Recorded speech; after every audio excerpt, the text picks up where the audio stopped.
오늘 사순절에 해야 할 훈련이란 제목으로 말씀을 전하겠습니다. 오늘 사순절 첫 번째 주일입니다. 지난 명절 연휴 중에 있었던 수요일을 성회 수요일이라고 하는데요. 사순절이 시작되는 날이었습니다. 성회 수요일을 시작으로 해서 부활절 전까지 40일 동안을 우리는 사순절로 지키게 됩니다. 사순절은 인간을 구원하시기 위해서 예수님께서 겪으신 고난을 우리가 기억하면서 경건하게 그 고난에 동참하며 지내는 시간입니다.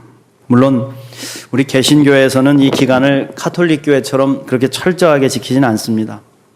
예수님께서 이루신 십자가 구원은 우리 스스로의 노력과 의로 결코 이룰 수 있는 것이 아니기 때문이죠. 그러나 저는 이 개신교 목사로서 오늘날 우리 교회가 너무 편리를 추구하는 그런 신앙생활을 하고 있지 않은지 돌아보게 됩니다. 교회는 사순절이라는 기간을 통해서 조금 더 자신을 깊이 성찰하고 또 그리스도를 닮아 살아가려고 노력해야 됩니다. 그래서 사순절에 우리는 더 깊은 성경 묵상과 더 깊은 기도와 또 금식과 특별한 구제와 섬김 활동을 통해서 그리스도의 참된 제자로 거듭나는 훈련을 하는 것입니다. 저는 오늘 말씀을 통해서 우리가 사순절에 해야 할 훈련이 무엇인지를 살펴보고자 합니다. 저와 여러분에게 은혜가 되시기를 간절히 바랍니다. 첫 번째로 사순절에 훈련해야 될 것은요, 예수님의 십자가 앞에 자신을 솔직하게 세우는 훈련입니다. 예수님의 십자가 앞에 나를 솔직하게 세우는 훈련. 다시 말해서 예수님 앞에 스스로의 죄와 연약한 모습을 온전히 인정하는 훈련을 하라. 인정하라. 우리는 죄인이요, 연약한 인간임을 알면서도 스스로 인정하기를 꺼려합니다. 비참한 자신의 현실을 남에게 드러내기 싫어하고 예수님 앞에서도 아무렇지도 않은 척 스스로를 감출 때가 많습니다.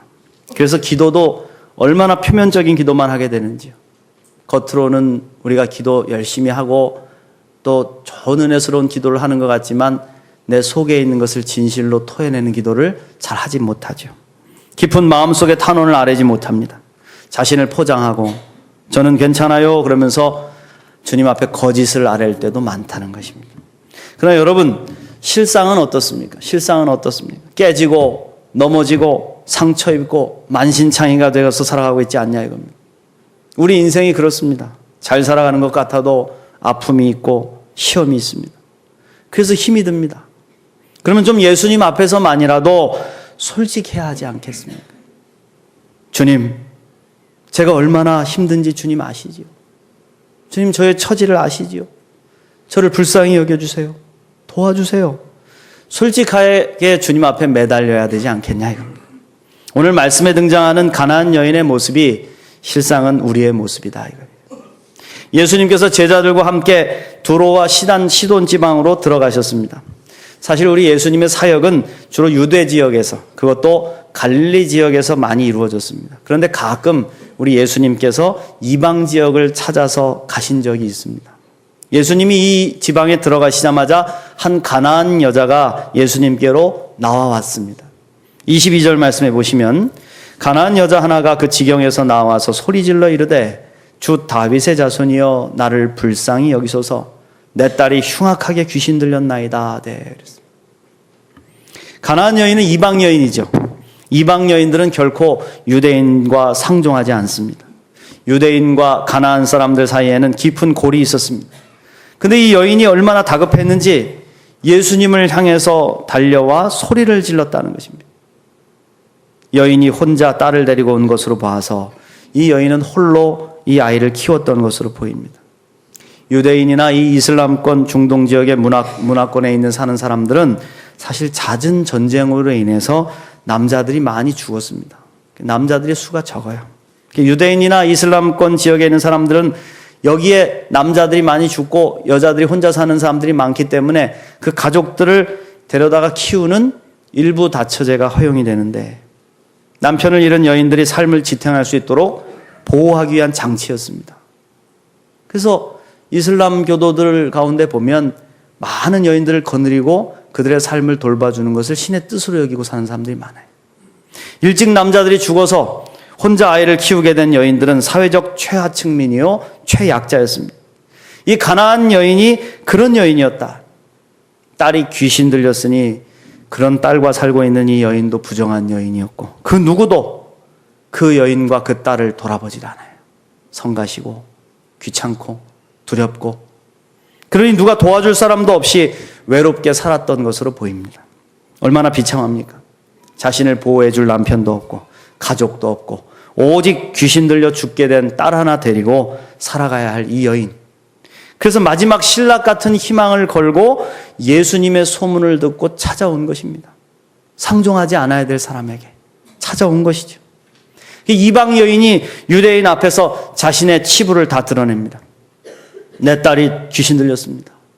우리를 불쌍히 여겨 주십시오. 그것도 작은 소리가 아니라 동네방네 다 들리도록 미친 듯이 소리 질렀다. 미친 듯이 소리 질렀다. 부끄러움도 두려움도 다 떨쳐버리고 온전히 예수님 앞에 섰다는 것입니다. 그런데 예수님의 반응이 이상하다 이거예요. 평상시 같으면 우리 예수님이 그래 왔느냐 그리고는 고쳐주실 것 같은데 23절 말씀에 보시면 예수는 한 말씀도 대답하지 아니하시니 제자들이 와서 청하여 말하되 그 여자가 우리 뒤에서 소리를 지르오니 그를 보내소서. 분명히 예수님이 이 지방으로 가신 것은 의도하신 바가 있으셨을 것입니다. 이미 이 여인을 만나게 될 것이라는 것을 알고 계셨을 것입니다. 그런데 예수님의 반응이 냉담합니다. 아무런 말씀도 하지 않으시고 여인을 무시하신 것입니다. 사실 우리 예수님은 유대인이십니다. 복음 전파도 유대인에게 먼저 전하기 위해 오신 것도 사실입니다. 모든 민족에게 복음을 전하기에 앞서서 이스라엘 땅에 먼저 복음을 전하기로 계획하시고 계셨다는 것입니다. 그래서 이스라엘을 넘어서 땅끝까지 복음이 전파되는 사명은 예수님이 십자가 지시고 돌아가시고 다시 부활하신 후에 승천하시면서 제자들에게 주신 사명이었다. 제자들에게. 엄밀히 말하면 아직 이방인에게 복음이 전파될 때가 되지 않았다 이겁니다. 그럼에도 불구하고 우리 예수님은 간혹 이방인들에게 복음을 전하셨어요. 그들을 고쳐주시고 복음의 빛을 비춰주심으로 말미암아서 이 복음의 빛이 장차 온 세상으로 나아가게 될 것임을 상징적으로 보여주셨다 이겁니다. 그렇다면 예수님은 지금 이 순간에 왜 침묵하시는 걸까요? 여인의 말을 듣고 고쳐주셔야 되는데 왜 침묵하실까? 우리도 이런 상황을 만날 때가 있습니다. 삶의 문제가 심각하고 해결 방법은 없고 그 용기를 내서 최후에 예수님을 찾아와서 엎드려 매달려 보는데 의외로 예수님이 침묵하시더라. 침묵하시더라. 마지막 희망을 품었던 예수님마저도 나를 외면하시는 것 같은 그런 고독이 찾아올 때가 있다. 그런데 여러분, 예수님은 의도적으로 우리에게 침묵하시며 시간을 주십니다. 의도적으로. 어떤 시간일까요? 어떤 시간일까요? 그것은 우리 스스로의 비참함을 돌아보고 거짓 없이 예수님 앞에 아뢰일 수 있는 시간, 쏟아놓을 수 있는 시간을 주시는 겁니다. 예수님이 들어주실 수 있는 시간을 주신다. 예수님 우리가 가면을 벗고 솔직하게 만나기를 원하십니다. 가나안 여인은 이 사실을 알았습니다. 부끄럽고 두려운 모든 것들을 주님 앞에 다 내려놓습니다.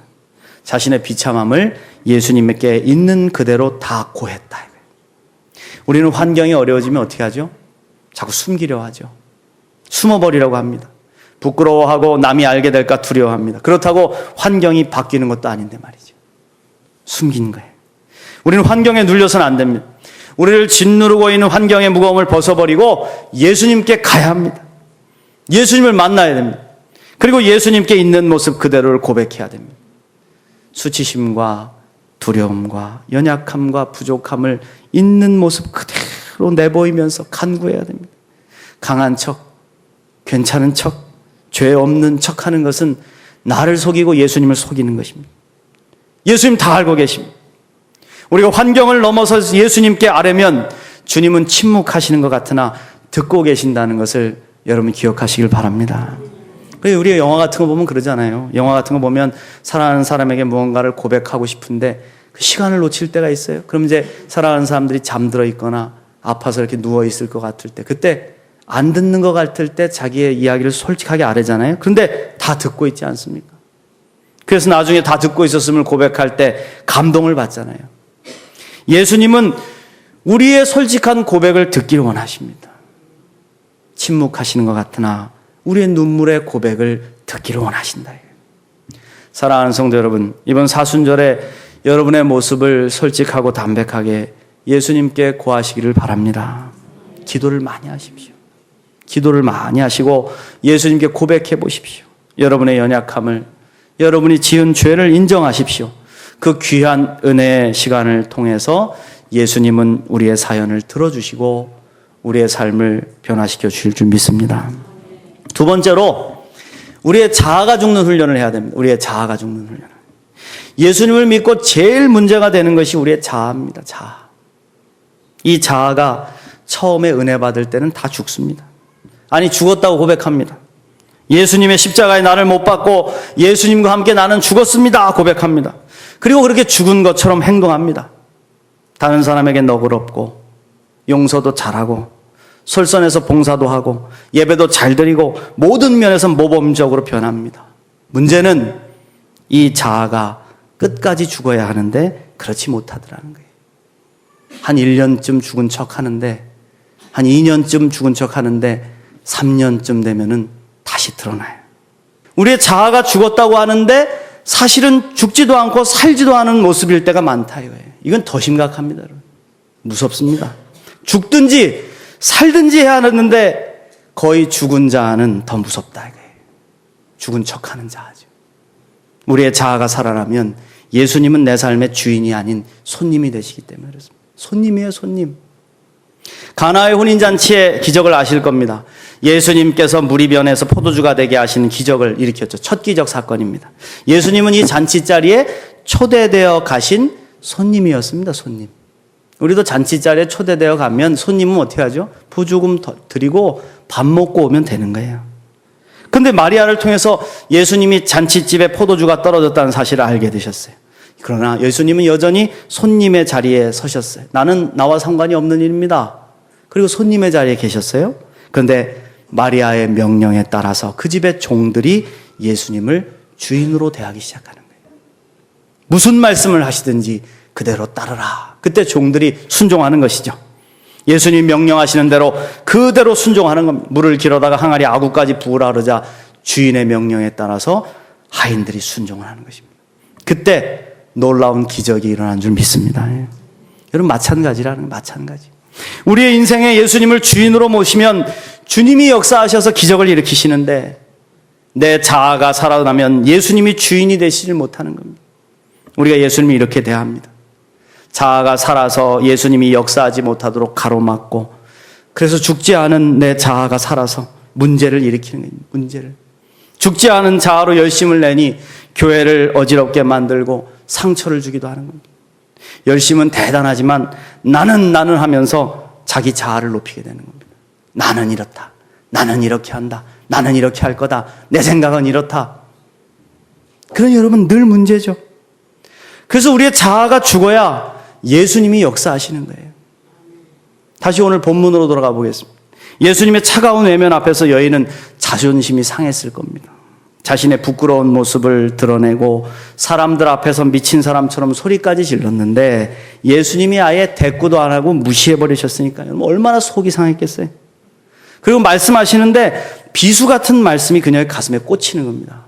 24절 말씀해 보십시오. 예수께서 대답하여 이르시되 나는 이스라엘 집에 잃어버린 양 외에는 다른 데로 보내심을 받지 아니하였노라 하시니.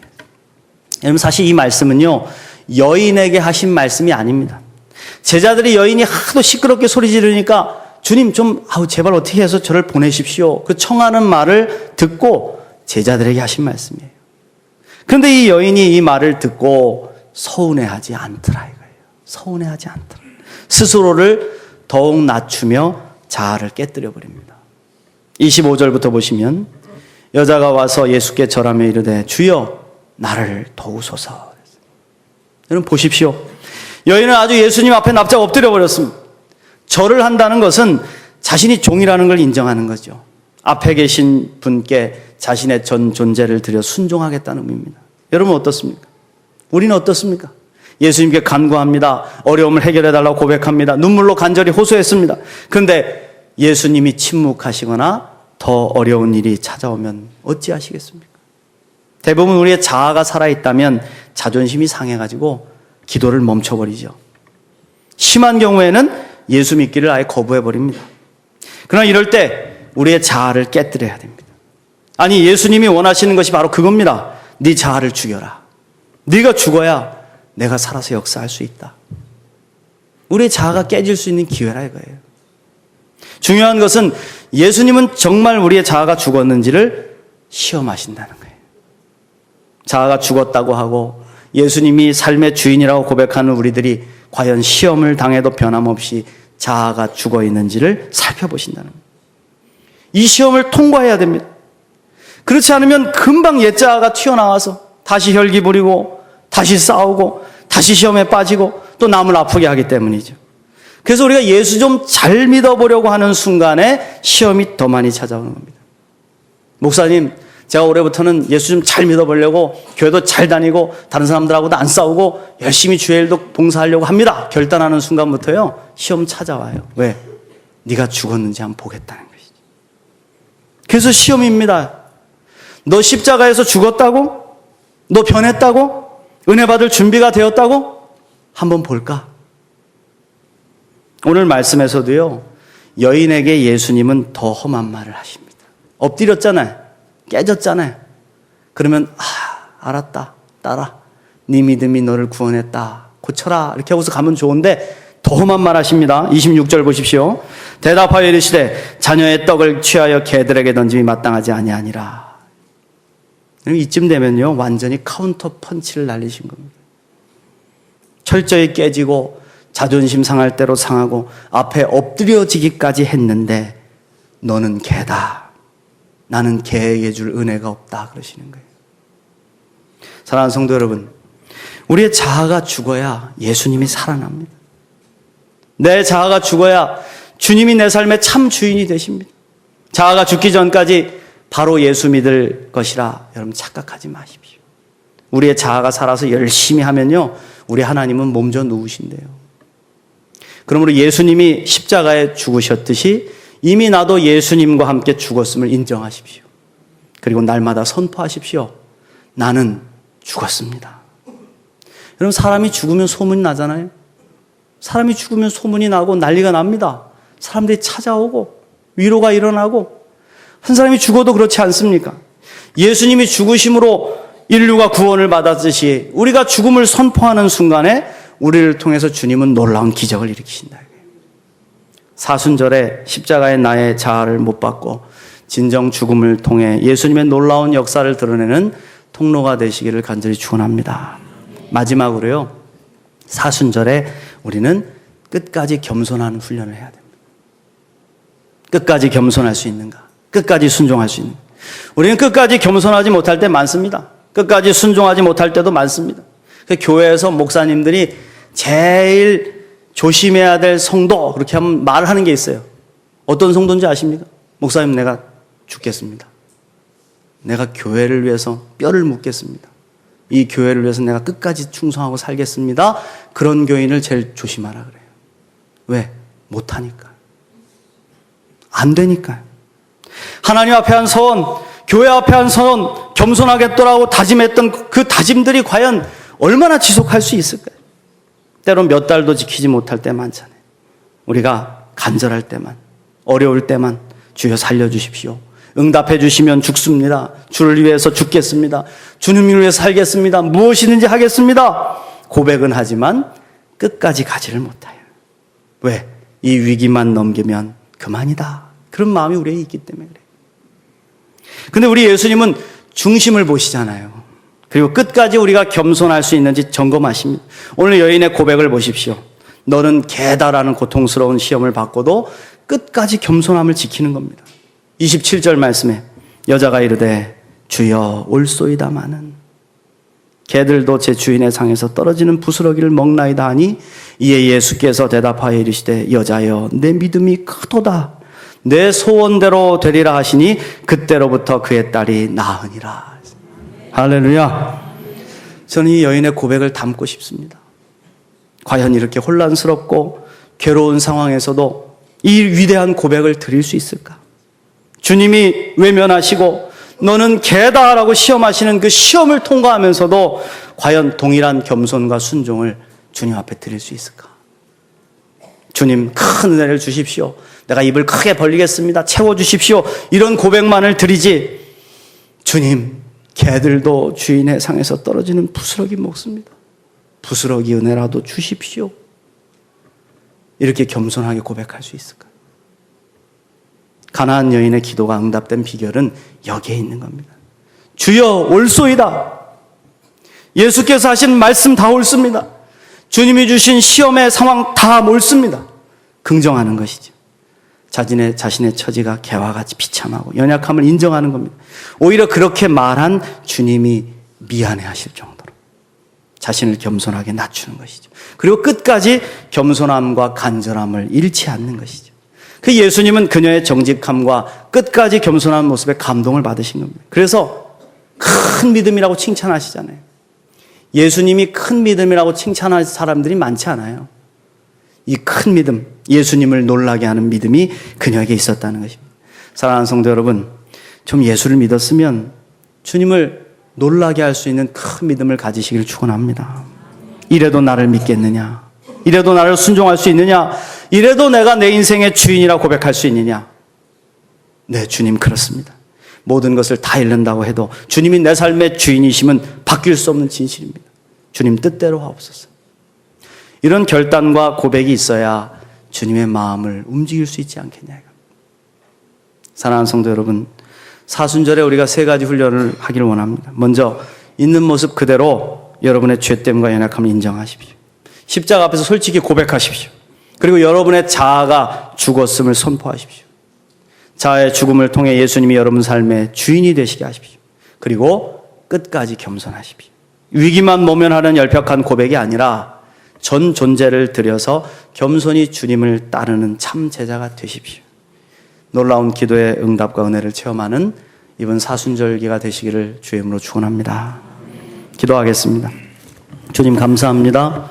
십자가 사랑으로 우리를 살리시고 구원해 주신 은혜에 감사드립니다. 십자가를 나도 치고 주님 앞에 죽었습니다 고백할 수 있는 저희들 되게 도와주시옵시고 언제나 그리스도를 따라서 주님의 영광을 드높이는 은혜의 인생을 살게 하여 주옵소서. 주님께 감사드리며 예수님의 이름으로 기도하옵나이다. 아멘.